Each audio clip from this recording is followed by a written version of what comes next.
Sulle donne nella giornata che viene dedicata proprio a questo tema anche attraverso la musica, la nostra scaletta musicale appunto curata da Gisberto Nicoletti. Buongiorno, bentrovati, 8:21.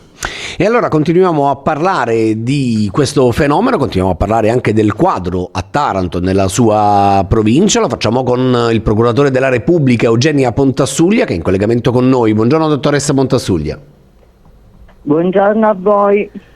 Dottoressa, prima raccontavamo con Marina, con la collega, che insomma la sezione specializzata dei magistrati in procura, la più numerosa è proprio quella sulle fasce deboli. Questo significa che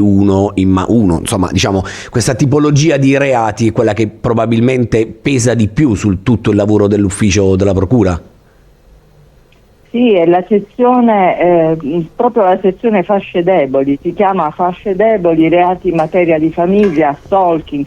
È una sezione che racchiude la competenza su tutti i reati in materia di cosiddetto codice rosso, ed è purtroppo la sezione in cui sono impiegati il maggior numero di magistrati del mio ufficio. Ci sono ben 6 magistrati che si occupano di questo tipo di reati, perché l'incidenza è notevole. Ritiene che Taranto segua un po' la scia del resto d'Italia, oppure c'è un caso Taranto, tra virgolette, cioè quello che ci siamo appena detti significa che la situazione è più grave rispetto ad altri luoghi? No, io non credo che sia più grave rispetto ad altri luoghi, anche perché quando dico che c'è un'incidenza notevole di questo tipo di reati, mi riferisco in particolare ai cosiddetti reati spia, cioè i maltrattamenti in famiglia, alle violenze contro le donne, però veri e propri casi di femminicidio, per fortuna, negli ultimi tempi non ne abbiamo avuti a Taranto.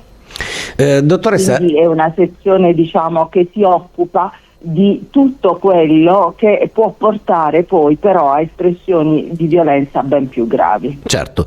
Dottoressa, rispetto al tempo che ha trascorso qui a Taranto, da quando lei guida l'ufficio della procura, questa tipologia di reati è stata più o meno costante nel tempo, è aumentata, ha notato magari un calo, qualcosa del genere, al di là dei numeri esatti, più come lettura del fenomeno?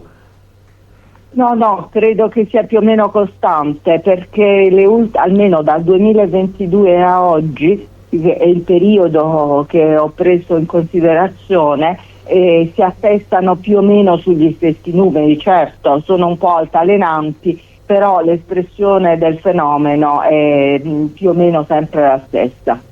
Ma parliamo comunque di numeri considerevoli. Basti considerare che nel corso del periodo che è andato dal giugno 2022 a giugno 2023 ci sono stati ben 395 reati di questo tipo denunciati a Taranto, che non sono certamente poca cosa, se si vanno ad aggiungere poi a tutti gli altri sempre in questa materia. Certo. Lei ritiene che il motivo sia una maggiore consapevolezza delle donne o una maggiore fiducia nelle istituzioni rispetto a questo problema?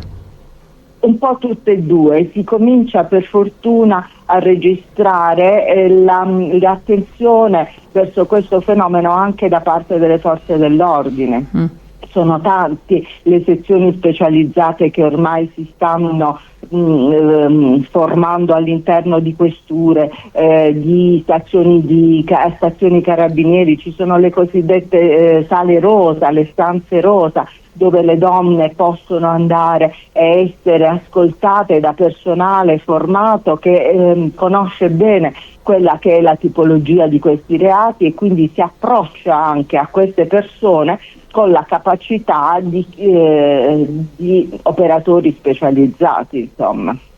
Insomma, dottoressa, un'ultima domanda e poi la liberiamo, perché immagino che sia anche per lei una giornata particolarmente piena. Chi sono le donne che denunciano o quelle che non denunciano? Cioè, appartiene più a una fascia alta, è qualcosa di trasversale, appartiene a tutti i ceti sociali, o c'è qualcuno che ha più forza e magari qualcuno che ancora non ha preso consapevolezza del bisogno di rivolgersi alle istituzioni?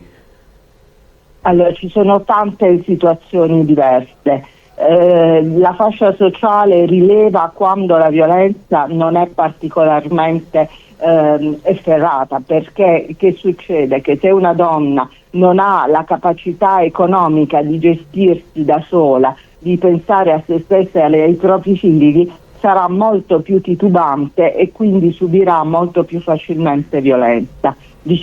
Viceversa, invece, una donna attrezzata anche dal punto di vista economico di fronte alla violenza non avrà remore a denunciare, e quindi molto spesso si assiste proprio a questo fenomeno, che anche la donna priva di mezzi economici denuncia quando non ne può più fare a meno, quando la violenza è talmente sentita che occorre tutelarsi, occorre difendersi per evitare fenomeni ben più gravi, per evitare di perdere la vita nella specie. D'altronde sappiamo che nel nostro paese 7 conto correnti su 10 sono intestati a uomini, quindi evidentemente non c'è ancora una libertà da quel punto di vista, perché non c'è una libertà economica. Questo è uno dei problemi più gravi, secondo me.